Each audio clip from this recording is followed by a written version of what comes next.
Bantar Gebang, the largest landfill in Asia, is not just a massive heap of trash, but a city where 7,000 people live among waste every day.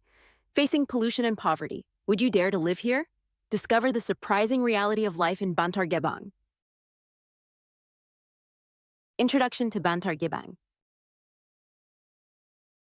Bantar Gebang is not only the largest landfill in Asia, but also a unique community where people must struggle daily to survive in a harsh environment, where everything is distorted by waste. This is not just a waste disposal area, but a city made of trash, where over 7,000 people live and work amid massive piles of waste. Each day, the landfill receives more than 7,000 tons of waste, equivalent to the weight of about 1,000 elephants. We can imagine the danger posed by this landfill, where each ton of waste is not only a hygiene issue, but also a matter of survival. The people living here not only face the hardship of lacking resources, but also endure health and environmental risks. The largest landfill in Asia is not just trash, it's a real city. 7,000 people live among the garbage, facing survival challenges every day. If your city were made of trash, what would you do? Drop your comments below. How the landfill continues to grow. Bantar Gebang is not merely a temporary landfill. It has evolved into a complex and expanding system with an astonishing scale. Every day, approximately 600 trucks carrying waste from various areas arrive, dumping over 8,000 tons of trash, an enormous amount equivalent to 3 Olympic-sized swimming pools per day. This not only reflects the continuously increasing waste, but also highlights deficiencies in waste management and recycling efforts.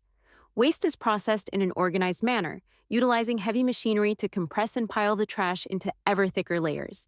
But this cannot fully control the potential risks.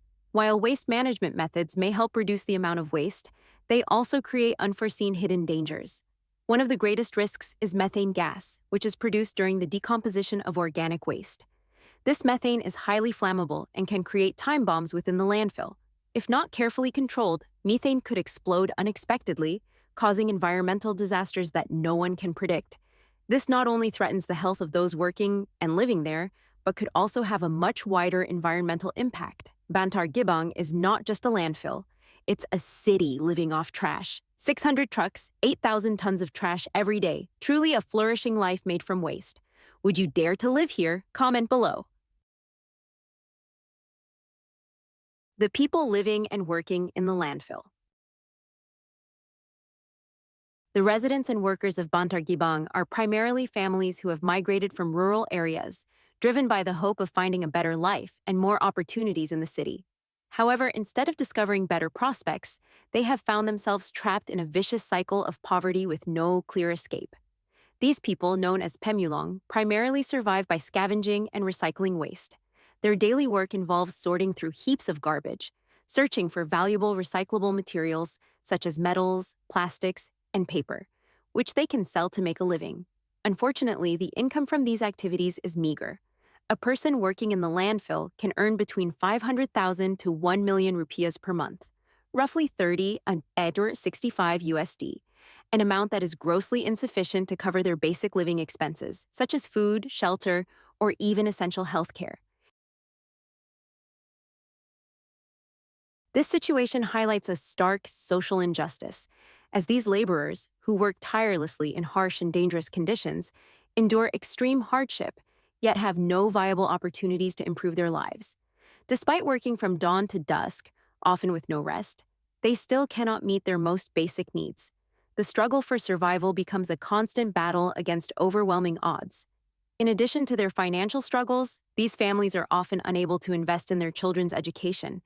This lack of access to education only deepens the gap in development opportunities, further widening the divide between urban and rural populations. The next generation, just like their parents, faces the same challenges, with few opportunities to break free from the cycle of poverty. Even in the face of such dire conditions, the people of Bantar Gebang continue to hold on to hope. Despite the appalling living conditions and the absence of essential services, they dream of a better future for themselves and their children. However, the harsh reality of their situation makes this dream seem distant.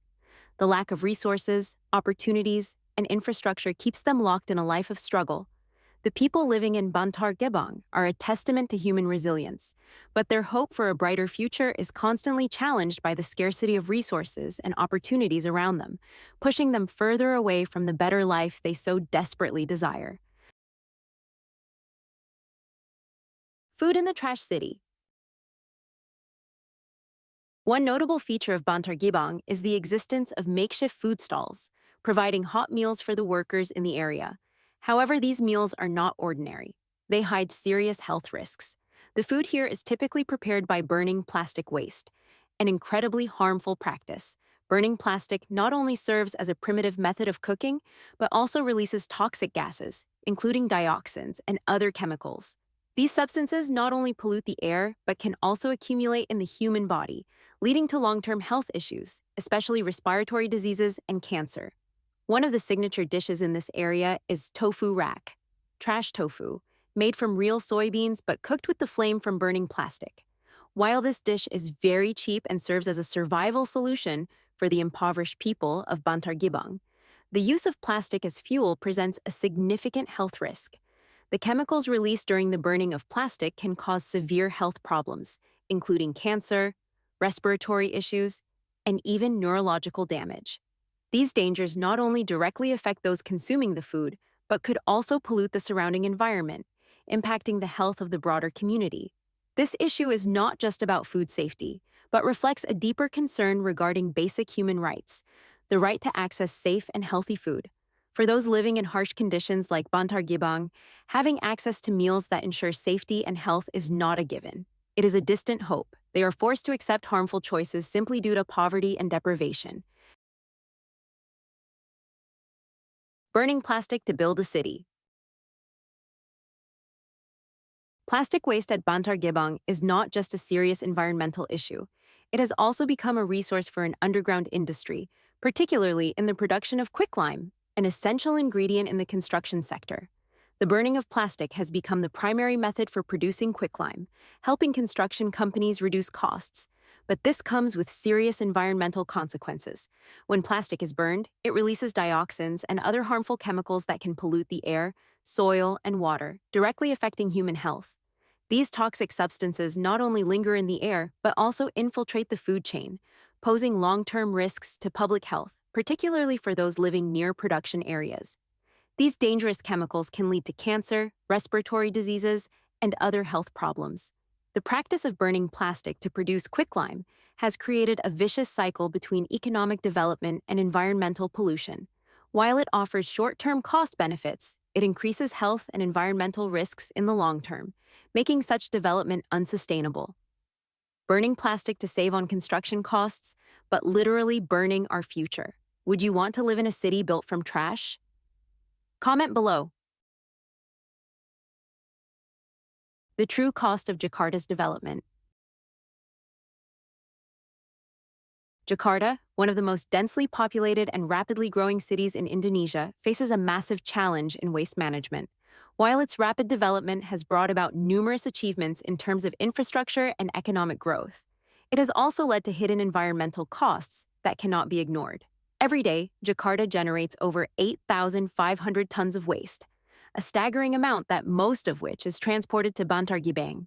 This growing city, with its fast-paced development, has not implemented sustainable waste management strategies, causing waste to accumulate at an alarming rate. This issue is not something that can be solved quickly or easily, and the consequences of this growing waste crisis continue to escalate. Living near the landfill in Bantar Gebang means constantly battling against severe health risks, especially due to the air pollution caused by the toxic gases and smoke emitted from the waste piles. Respiratory diseases are common among the residents, who have no choice but to breathe in contaminated air every day. The impact on their health is compounded by the lack of basic material resources, as these residents not only struggle to survive in overcrowded conditions, but also lack access to essential services like clean water and healthcare. This situation reveals the paradox at the heart of Jakarta's development.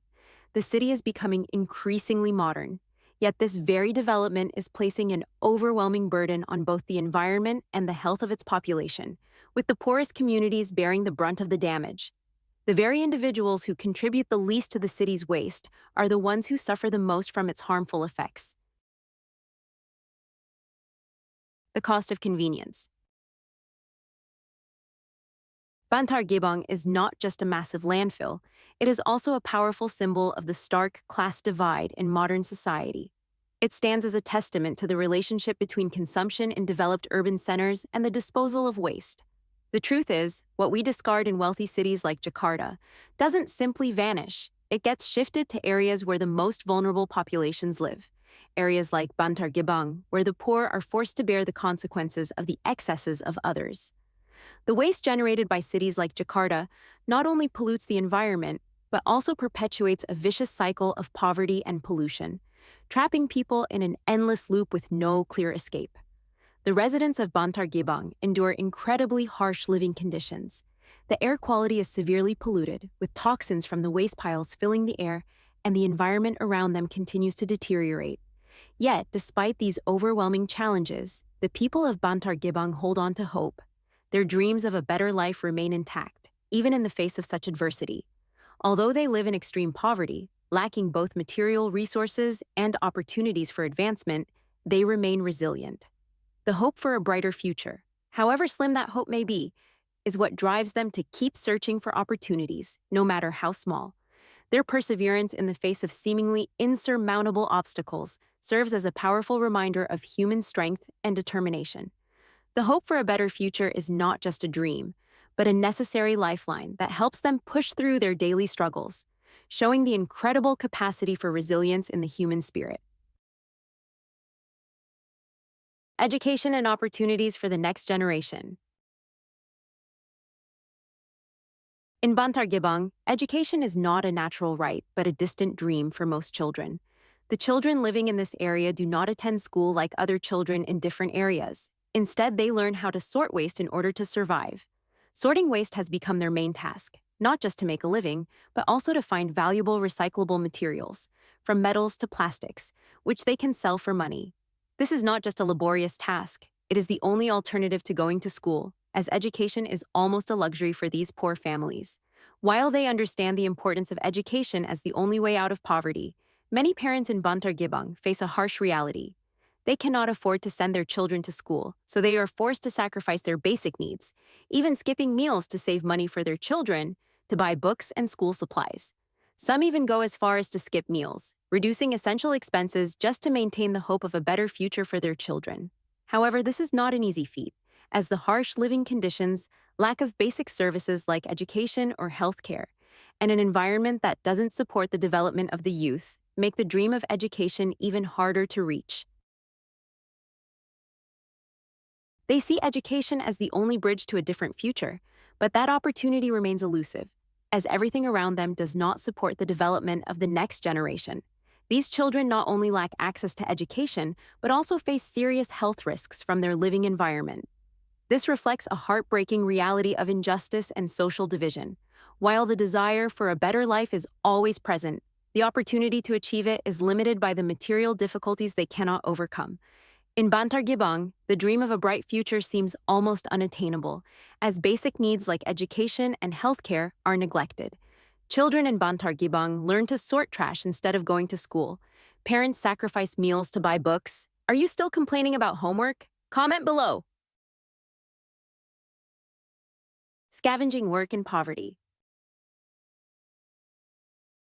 Scavenging at Bantar Gebang, also known as pemulung, is not only a grueling job, but also a highly risky one, where laborers face unimaginable hardships. They use rudimentary tools like metal hooks, wicker baskets, and flashlights to search for recyclable materials in the massive waste piles. This job demands extreme physical endurance, relentless perseverance, and the ability to endure countless challenges over long hours of work under the scorching sun. However, the worst part is the precarious life they live, with unstable income that makes it difficult to meet their basic needs. The income of scavengers only ranges from 500,000 to 1 million rupiahs per month, approximately 65 USD, an amount too small to cover their basic living expenses, let alone important needs like healthcare and education. This income is only enough to survive from day to day, while essential costs like food, housing, and medicine continue to rise. They work tirelessly day and night, sometimes without rest, but still cannot escape poverty.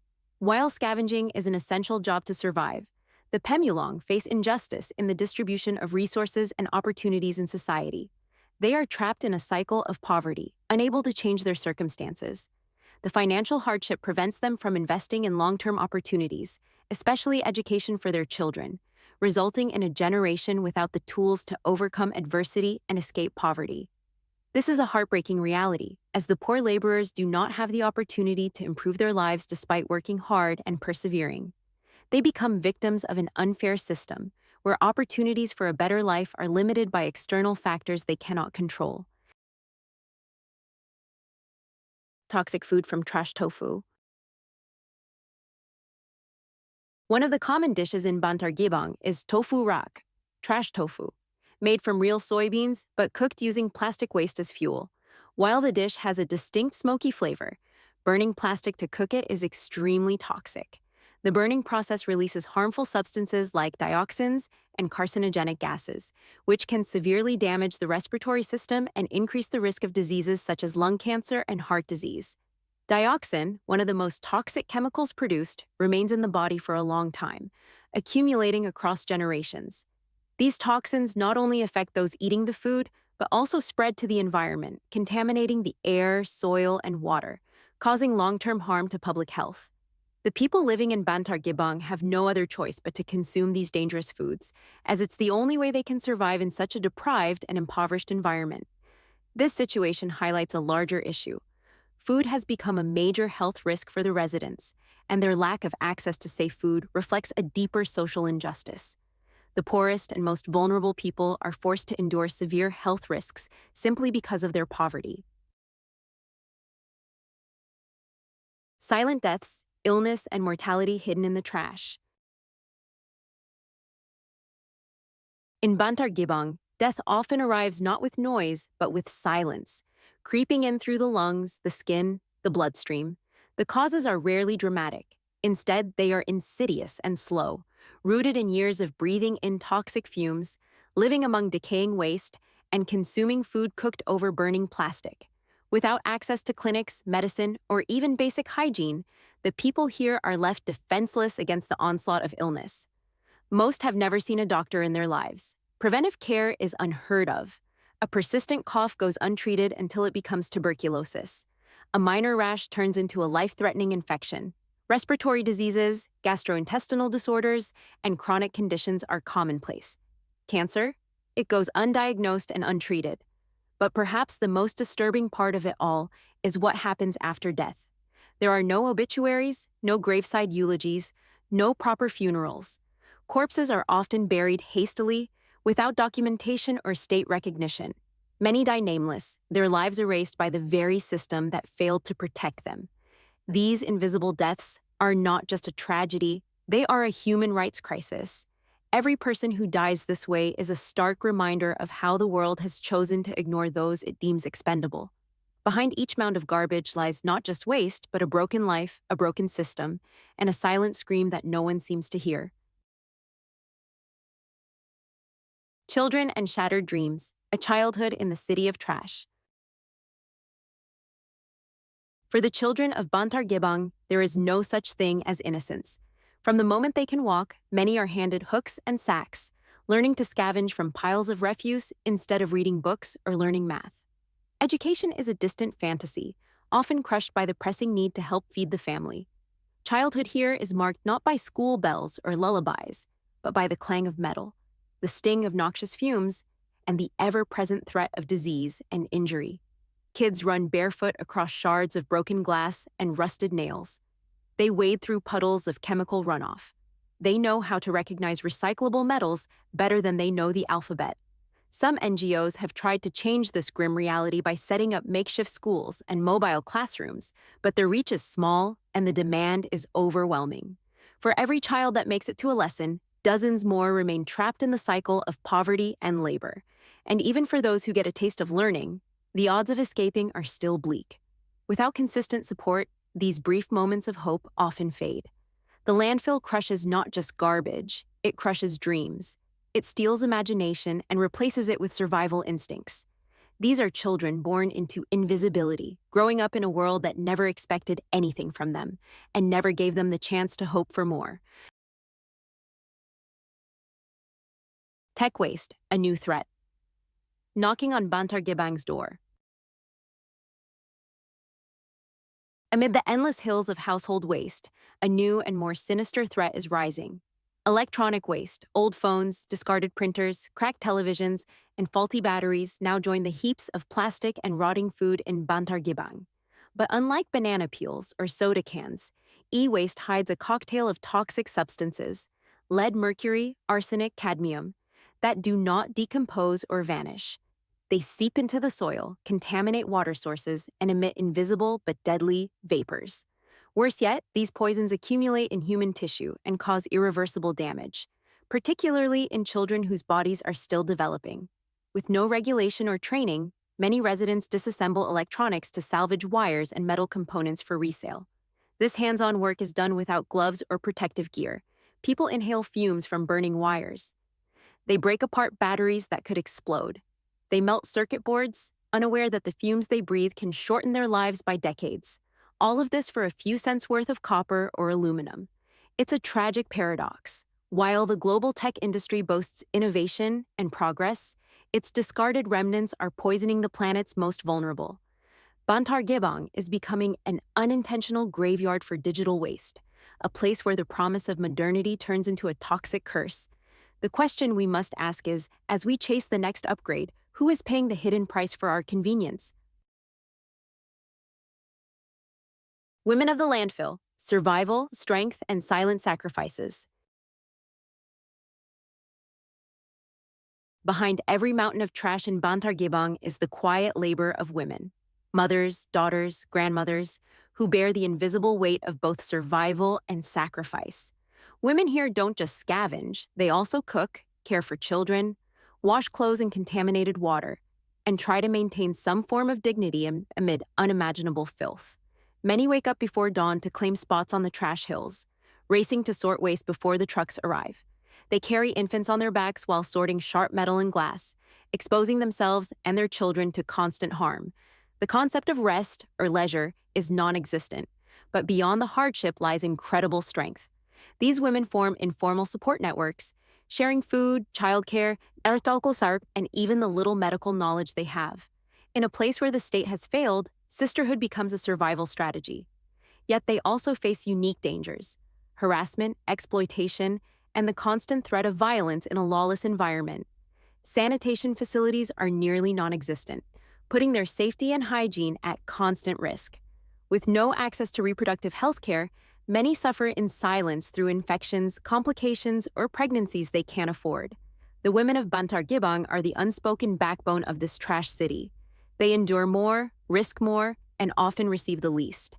Their lives speak of endurance, but also of injustice. Their stories demand to be heard, not as side notes, but as a call to action for gender equity in crisis zones. Dreams made of junk: the artists and inventors of the trash city. Amidst the stench, the disease, and the despair, a surprising phenomenon is emerging in Bantar Gebang: creativity. Some residents, especially teenagers and young adults, have begun turning discarded materials into art, tools, toys, and even rudimentary machines. Old bike frames become carts, torn banners are stitched into makeshift tents, discarded wires are transformed into sculptures. Broken phones become LED lights. In a city of ruin, they are building something beautiful, using nothing but junk. A few youths have gone viral on social media after uploading videos of their creations: a fan made from a plastic bottle, a speaker from an old radio, or earrings crafted from soda can tabs. Their ingenuity has not only inspired pride within the community, but also caught the attention of NGOs and educators. For these young inventors, creation is not just about art. It's about reclaiming agency in a world that denies them choices. In Bantar Gebang, where hope is often buried under layers of refuse, this blossoming of creativity offers a glimpse of something powerful: potential. If given the right tools, education, and support, these innovators could change not just their lives, but the very narrative of what it means to grow up in a landfill. Trash may surround them, but within, dreams are quietly being built from the rubble. Bantar Gebang is a testament to the harsh reality of living in a city built from trash, where residents face toxic risks and poverty every day. Would you want to live here? Share your thoughts below.